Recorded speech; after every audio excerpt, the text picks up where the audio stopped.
What's going on? Are you serious? Another train derailment. This time it's a train crash just happening this morning in Argentina. And here's the thing. What are you going to do? It's almost like deja vu. I mean, folks, a commuter train slammed into a busy Buenos Aires station in Argentina this morning, October the 19th, 2013, injuring at least 79 passengers in exactly the same spot where a similar train crash killed 52 people last year. What is going on? And this is what's going on. Train crashes, bus crashes, train derailments, always with crude oil and gasoline and liquid petroleum and chemicals and all. It just keeps going on. Fertilizer plants blowing up, chemical plants blowing up. What? I mean, but anyway,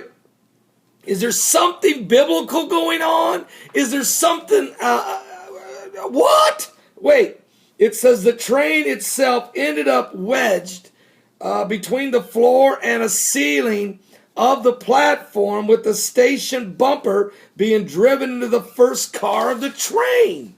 The disaster occurred this morning, not long ago, about 3 hours ago, October 19, 2013, once the railway station in Argentina's capital. This is all a tragedy. I saw people hurt, people shouting, others thrown on the floor. The people in the first wagon ended up piled on top of each other.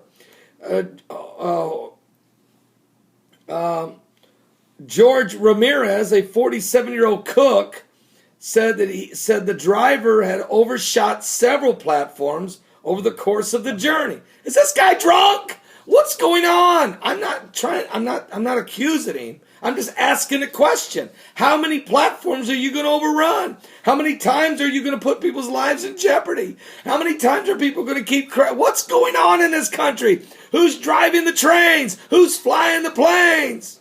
What? Here's the good news. It's a miracle. It's a miracle nobody's dead. A man who had been on the platform at the time of the crash told a local television channel.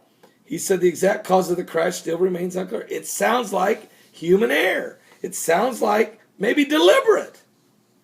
I mean, is there what's going on with all these train derailments? Bus crashes, plane crashes, plant explosions. I mean, everywhere you turn. Look, it's bad enough that we got a comet headed this way, bringing a bunch of asteroids and meteorites and comet dust that's going to whip around the sun and fling that toward us. We have no idea what that means.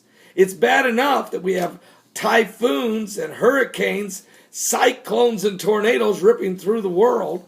It's bad enough that we have wildfires usually burning out of control this year of biblical proportions, flooding that's went on around the earth of a magnitude of apocalyptic.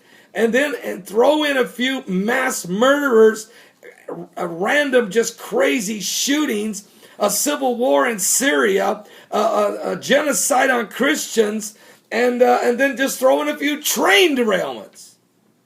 What's going on is sinkholes, locusts devouring Madagascar and chewing away in Egypt.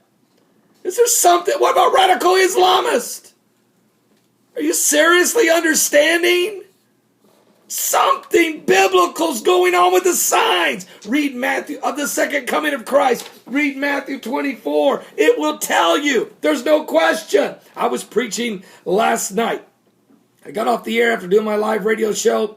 My wife and I and Heidi, we took one of our granddaughters. We drove 2.5 hours into southern Indiana near the Illinois line over in there. A little church down there. Had a great time at Gerard Chapel. Had a wonderful time. Great people. Wonderful people. Love the Word of God.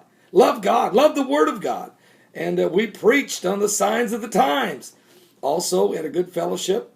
I'm just telling you, folks, every time you turn around, hornets? Hornet apocalypse in China? Are you serious? Meteorites? What's going on? Are you serious? Again, I repeat, another train derailment in Argentina.